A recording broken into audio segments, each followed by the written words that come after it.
Hashem ulach tuge de huet, yismach u'im rabim, lomo zatem oivim espia Hashem. They occupy our name, our identity. I was still very much loyal to the Zionist ideology. Those symbols mean something to me. That Star of David, that is on the menorah, that is in our religion of thousands of years. You say God promised land, you said the Torah. You don't believe in the Torah. I already warned that Israel would become far more extreme, far more closer to an apartheid state. I came home and I told my husband, we have to get out of here. Israel is complete mania. We call it in political science failed state. This is really a collapse of a state.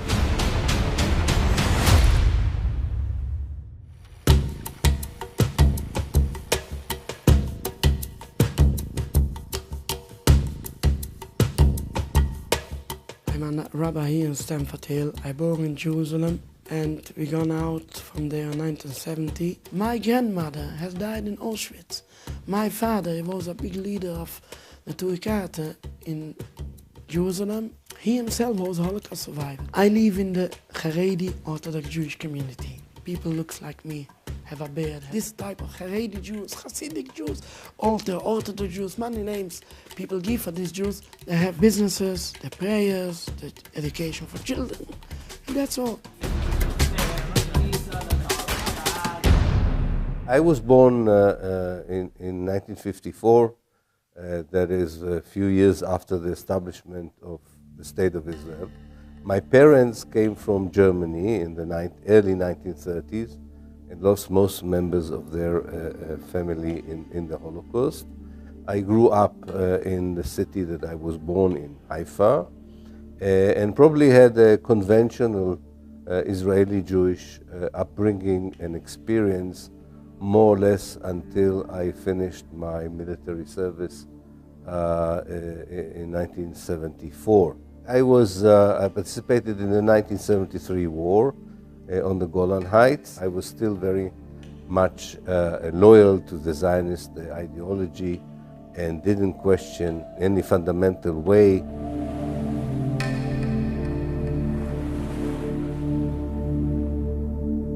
My family were very Zionist, but when you grow up in that, you don't actually know that they're Zionist. They were very loyal to the State of Israel. It took me a very, very long time to begin to wake up to what Zionism is and shape my opinion about it. I come from a quite religious home. Most of my grandparents on my mother's side family perished in the Holocaust. When I was young, to go through a Jewish day school, to go to Zionist youth movements, and for Israel to be a central piece of one's identity, to go to Israel camps. There is an Israel that exists in the mind of Jews who live on the outside that is increasingly distant from the Israel that exists in reality. When you go and live there, you're confronted with that reality. And so the act of living there is the act of saying, okay, what is going on here? When my father used to live there, he was demonstrating very much against the state. They didn't serve in the army, and he was beaten very much by the Zionist police. He was in prison. Maybe he was more in prison than at home. I cannot say much more. But what they're doing for the Jewish people is terrible. The truisms of Zionism before I reached the university and started my postgraduate studies in the late 1970s. Conventional education that I was receiving had a very clear narrative, historical narrative of what happened in Palestine. We were taught that Palestine was an empty land, a land without people, waiting for the people, the Jewish people who were without land. We were persuaded that the Jews were actually returning to an ancient homeland that were taken from them during the Roman times. And a second feature which was very important is that the Arab world around us is hostile because of its religion. religion, because of its political culture, and because it is anti-Semitic. And therefore, we are doomed to defend ourselves and fight for the survival of the state because they hate us or they are against us because we are Jews. When you graduate from the Israeli education system, you really believe that you live in a democracy that is loyal to universal values of morality and humanity. You're effectively traumatized by the state, by the education system. And when you're brought up there, from a very young age, you're exposed to images of the Holocaust. If you were living there, this would be you. So just remember, the state of Israel is what keeps you safe. In Israel, you have to live in fear. The entire population is kept in a state of fear all the time. Zionism is a state ideology, which means it encompasses every walk of life. When you go to the kindergarten, you already are exposed to the Zionist narrative and ideology as a toddler. And then you will be exposed to it in elementary school, high school, in the army, according to that nationality law. Between the River Jordan and the Mediterranean, that is all over historical Palestine, only one nation can exist, the Jewish nation. No other nation. And not only that, this law says that in order to assert the Jewish identity of the land of Israel, Eretz Israel, you need to continue to colonize, to settle, and to reject anyone who is not a Jew, who does not accept that all of historical Palestine is a Jewish state. That is the essence of Zionism. When I was growing up, and now the Palestinians are compared to Nazis, they're not seen as human beings at all. The vast majority of Israeli Jews are supporting the Zionist project. Israel is complete mania. Zionists were only invented 200 years ago! It's not a simple thing to do. When you find out that your group is doing really bad things, and you realize that it's really actually very, very unwell, immoral, it's killing people, it's basically a genocidal. I, at some point, realized that I had to choose between loyalty to my group and my own values.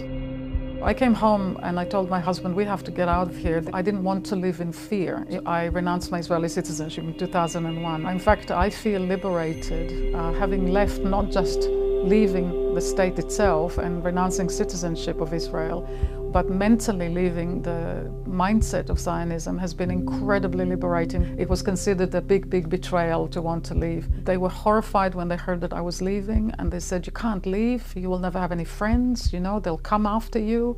These are the kind of messages that I got, and I'm not kidding.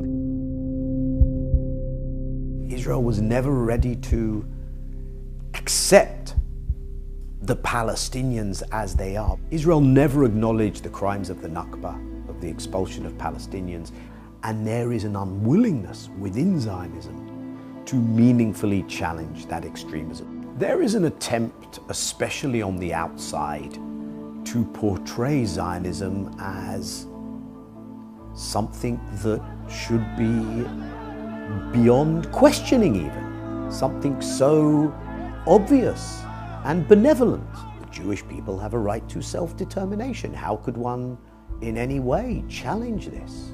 The question of why are you conducting war crimes against the Palestinian civilian population within a broader context of what is legally a regime of apartheid as designated by not only human rights groups inside Israel, not only international human rights groups, but also now the International Court of Justice. Would you rather have that conversation? Or why are you singling me out because I'm a Jewish state, you must be anti-Semitic? You're just like the Nazis. I already warned in 1999 that Israel would become far more extreme, far more closer to an apartheid state, that it would be far more ruthless towards the Palestinian in its methods, and would constitute a danger to the stability of the region as a whole. But I did not predict it to be so cruel. If you live in Israel and you declare yourself openly to be an anti-Zionist, if you are a professor in history in a university and you teach your students that Zionism is colonialism, or that what Israel did in 1948 is ethnic cleansing, you clash directly with the narrative, the historical narrative, and the ideology that your government wants you to teach. They see you as a traitor, they don't accept your criticism, and you get death threats, and you are being ostracized, boycotted, and so on. Like so many of my anti-Zionist Jewish friends, I was labeled too as a self-hating Jew. They occupy our name, our identity, and they're speaking in our name in all these murder acts. What they're doing in my name, in our name. Everybody knows the history, knows that Jews have a golden life in all Muslim countries for centuries. How can people be so blind? Just open their eyes. I'm going many times to demonstrations, and the police stops me before I come in. Where are you going? I'm going there to demonstration. What? They're going to kill you. I thought, don't worry, just look, I show you a miracle. I go in between hundreds of thousands of Muslims. Nobody will touch me. You don't have to protect me. Just look. I'm coming every time among Muslims. I never see any anti-Semitism at all. Just look, from the Jewish point of view, where is the most dangerous place for a Jew to live today? You go the whole world, you will come to one point, State of Israel. The question of what will happen in this land and whether, not a theory of Zionism that I was brought up with, but the practice of the State of Israel, and the state ideology is called Zionism. And the reality there is a reality that is not enabling of an existence which is going to work, of course not for Palestinians, but also for Jews. And I feel now that this is coming apart. And therefore you see that some of the most vociferous, determined, angry voices in this period have been the voices of Jewish people saying, not in my name. Those symbols mean something to me. That Star of David, that is on the menorah, that is in our religion of thousands of years. The founder of Zionists, his name was Theodor Herzl from Vienna, Austria. He don't believe in God, he don't believe in nothing. The Judaism is completely a religious movement, have nothing to do with any nationality, with any materialistic things. The Zionists often waving the flag of the promised land, the promised land. You say God promised land, you said the Torah. You don't believe in the Torah, you don't believe in God, you don't eat kosher. How can he be such a strong hypocrite to take out of the Torah something what is for his benefit and ignoring all the other parts? It's written in the 10 Commandments, don't kill, don't steal. The Zionists ignoring everything about the Jewish belief. In the Jewish belief, the State of Israel will come to an end 100%. Israel survive as it is in the long run. In a situation where it has to fight all the time, in a situation where its own society is going through a kind of a civil war between the secular Jews and the religious Jews, even with the huge American financial aid, when Israel's international image has been eroded like never before, and when the Jews of the world are not going to support it anymore.